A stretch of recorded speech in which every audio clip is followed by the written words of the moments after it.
Hey guys, welcome back to my channel. Today I'm going to do the Netflix book tag, where you kind of pick the categories that they have in the Netflix, like the listing, and then you pick a book for it. So let's just get into it. The first category is recently watched, and that is the most recent book that you have finished. I actually finished an audiobook, which is End of Days by Susan E. It's the third and final book in the Angel Fall series. It was actually so good, you guys. I didn't expect this going in, but they were all on sale. I get like the Goodreads deals every day emailed to me, and they had the entire series just for like $1.99 each as audiobooks. And I love listening to audiobooks, just walking like to and from class or driving to work, and you get through them pretty quickly instead of having to like lug a book around or something, even though obviously physical books are the best type to read. I love listening to the characters, and if they have a really good narrator, it's just so good. And the Angel Fall series really surprised me with how good it was. It became my guilty pleasure read just because I got really obsessed with the characters. It's a post-apocalyptic world where the angels have come to kind of have a judgment day, but it's not judgment day, but they kind of destroy the whole world, and there is this archangel that loses his wings and needs the help from our main protagonist, Penryn, and they have an unlikely friendship kind of thing where they have to struggle to help each of their species try and survive this time.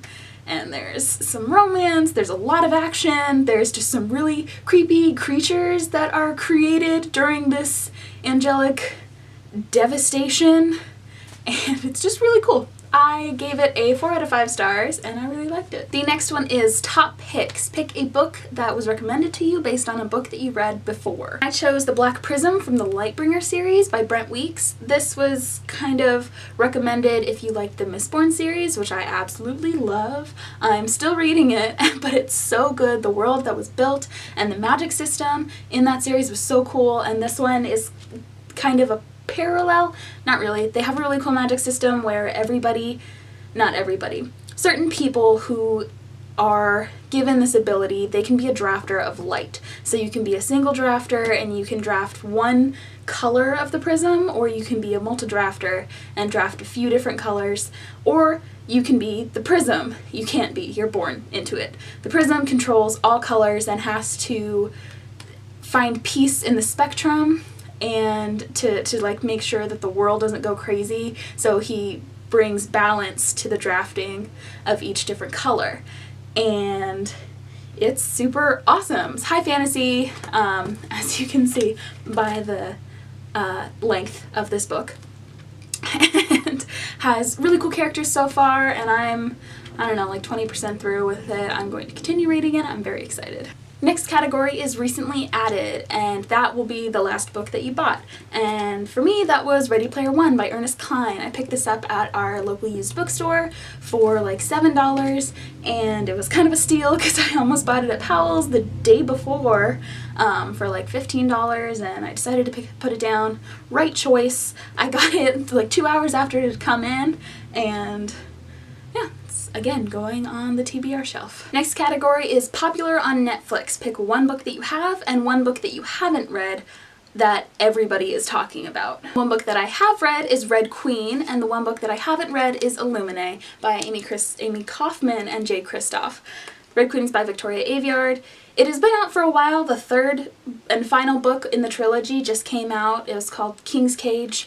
It's a young adult fantasy where there's political dissension between the ranks. Of course, it's kind of like a bourgeoisie-ish rebellion. Although the royals are called silvers because they're silver blood and they have powers, and the reds, who are all of the impoverished people, do not.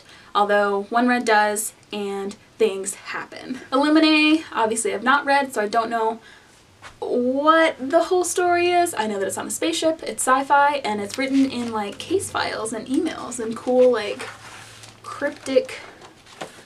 I'm very excited for this one.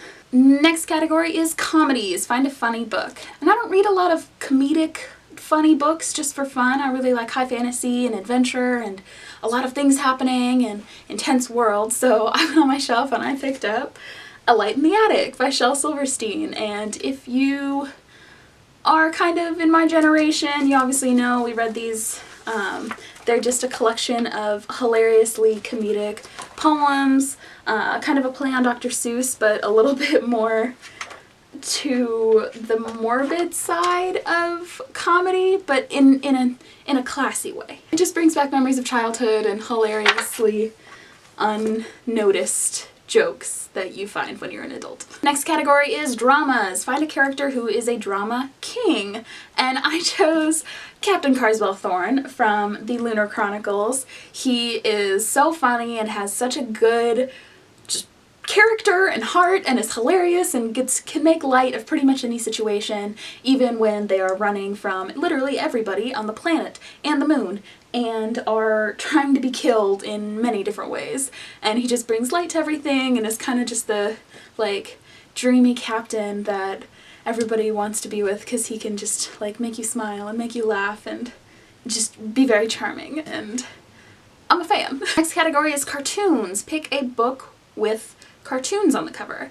And I don't really have books that have cartoon people on the covers, except for, I don't know, maybe a comic book. So I have like 8 Calvin and Hobbes books on my shelf, so I just decided to pick one because they are actually, you know, cartoons. Next category is watch again. Name a book or series that you want to reread.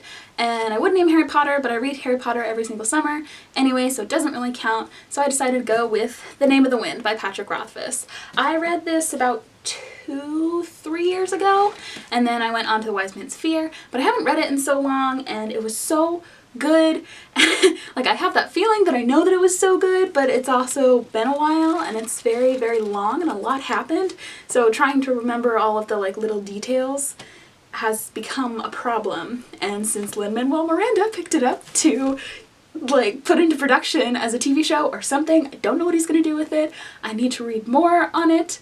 But I'm very excited, and he will do good things with whatever he tries to do. I want to reread this. Next category is documentaries. Pick a nonfiction book that you want everybody to read. And I actually don't have any of his books with me. I really thought that I did, but I'm just going to recommend an author, actually. Anything by Gary Paulson. He wrote the Hatchet series, I believe, and some of the other like middle grade kind of adventure survival books that we read in elementary school, middle school.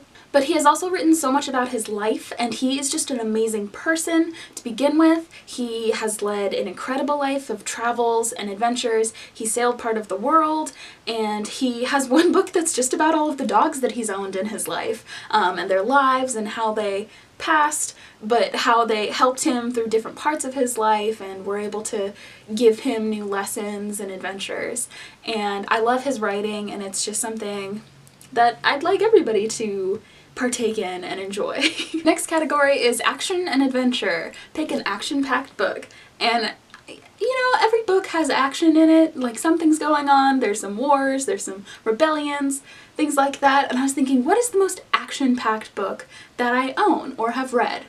And I decided to go with Game of Thrones by George R. R. Martin, because what doesn't have the most action and adventure and death and intrigue and, you know, more death in it, which consults action. And yeah, you just it was either this or the Iliad, and the Iliad is pretty much just an anthology of how many different ways you can kill someone with a spear. And the last category, but certainly not the least, is newly releases. What is a new release that's going to come out that you cannot wait for? And obviously, that is going to be ACOWAR, A Court of Wings and Ruin by Sarah J. Maas. It comes out May 2nd, and I'm so excited, and I just found out today that Sarah J. Maas is coming to Powell's Books in Oregon, and I will get to meet her and get my book signed and just, you know, check something off the bucket list that, like, this is kind of important. And she's just the... Guys, I'm so excited. I get to meet her. We just need to find out what is happening with Feyre and the Spring Court and every other court and Recent and just all of them together. I need them to be together again and just have that nice ending. I'm just also really worried because we haven't seen Sarah J Maas end a series yet. We don't know how she's gonna do it, whether or not she's gonna pull a Veronica Roth, or what may happen, and I'm very nervous, and this will be the first ending, and then we might just have like a tiny, tiny scope into how Throne of Glass is going to end, and I'm very like scared, nervous, excited of all of the feelings. So we will see. Alright, so that was the Netflix book tag. I hope you guys enjoyed it. If you have any other answers or thought that there was a more action and adventure packed book than the Game of Thrones, please tell me, because I'd like to read it. So I hope you guys have a fantastic day, and I'll talk to you next time. Bye! And not this one specifically, because there's some of the other ones have a lot more action in them, but this, oh.